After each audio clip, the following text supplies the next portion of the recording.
Dr. Paul, and we're sitting with Dr. Garrett Bode, chiropractic physician in Oldsmar, Florida. And the topic we're talking about is how to relieve sciatic pain and what type of therapies you can use to relieve sciatic pain. First of all, Dr. Bode, what exactly is sciatica?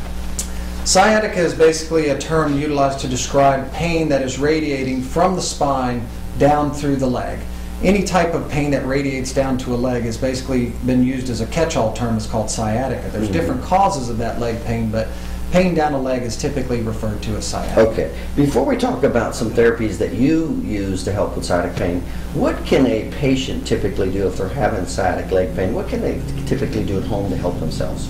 Typically, the first and the best thing that you can do at home is rest, ice, and if you can, stretch. But when you're stretching, it's something I'm very hesitant to tell patients to do at home because I want to kind of give them some instruction on it first. And typically with stretching, you only want to stretch to the point of pain, but not beyond it. Once you get to where it starts to hurt, then you want to back off just a little bit. But other than that, rest and ice are going to be your best forms of therapy at home. Let's say that a patient has sciatica and they're trying that at home. At what point should they actually visit the chiropractor to have it treated? If someone is experiencing sciatic pain and they've noticed that the symptoms are not getting any better at all for say a week, it's time to start to seek treatment because left untreated, that will begin to progressively worsen and worsen, and you could take a very small problem and turn it into a very large or even a permanent problem. Is that right? Sciatica can actually become a permanent problem? It absolutely can. So it's something that you don't want to ignore for too long a period of time. Like I said, about a week. If something's not getting any better in a week, it's time to seek treatment. And let's say they call you. Let's say they call you, they have sciatica. What are some of the therapies and treatment that you could do to help relieve sciatic pain? Well, it's going to depend upon what's causing their sciatica. Okay. And each patient that walks through the door, we'll do a thorough examination. We'll also do some neurological testing and orthopedic testing and even some x-rays to find out and pinpoint exactly what their cause is. As far as utilizing therapies and what we can do to correct it, again, it's matching the particular therapy to their cause. If someone, like one of the therapies we'll use is interferential. Interferential therapy is basically a type of electrical treatment that we'll do to the patient to cause a pain block for the patient. Call it a neurological electric pain block. It's a way of blocking the pain for the patient from that sciatica. Some other therapies we may use are things like ultrasound. And when you use ultrasound, what is that? What are you trying to do? With ultrasound, basically what you're trying to do is loosen up some of the structures in there by applying a deep heat that's utilized with the ultrasound waves themselves. And when you say a deep heat, what's the difference between what you're saying a deep heat versus a hot pack? A hot pack is a superficial type of heat where you're warming and soothing the superficial layers of the muscle.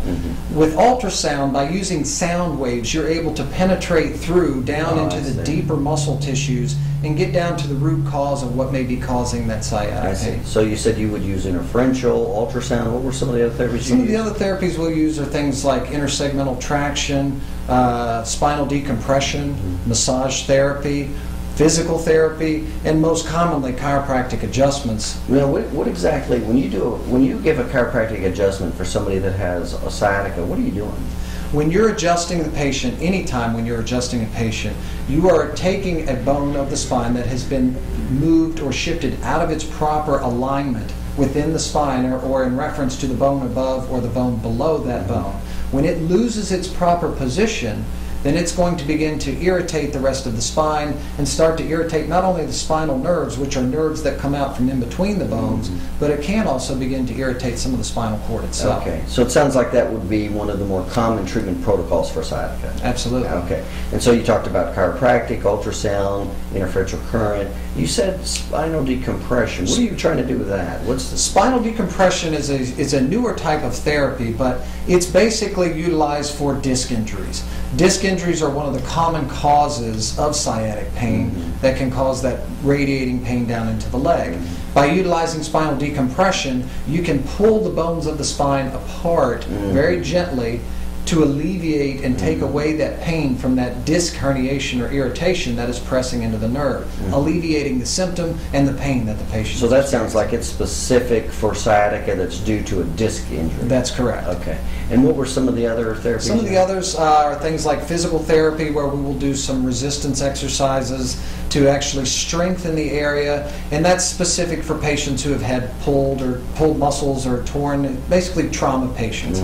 Other things we'll do are things like massage therapy to help loosen up the musculature, increase blood circulation, and decrease spasms within the muscle. Okay. So it sounds like you have an array of therapies depending on what exactly is causing the sciatica. Yes, sir. We try to have as many tools in our bag as we can to help each and every patient. Is there actually a point when somebody needs surgery from sciatica? Again, it will depend upon the cause, but sciatica is not typically something that we see for surgery. It's usually something that's caused. Now, again, if it's caused from a disc injury, surgery could be a surgical candidate, but it depends upon how bad that disc injury is, and there's varying degrees of disc injuries. At what point would that sciatica be that bad that you would go, you need to have surgery? If someone is experiencing not pain just down one leg, but both legs, they're beginning to lose function not only in their legs but also of their bladder. Those are situations where it's time, those are almost an emergency situation. And if a patient has waited that long, they've waited a little bit too long to have their symptom or problem addressed. Okay, all right, very good. All right, well that's very informative. And again, we're talking with Dr. Garrett Bode, chiropractic physician right here in Oldsmar, Florida. And the topic is all the various solutions and therapies Dr. Bode uses to help relieve your sciatic pain. So if you're having sciatica, give Dr. Bode a call.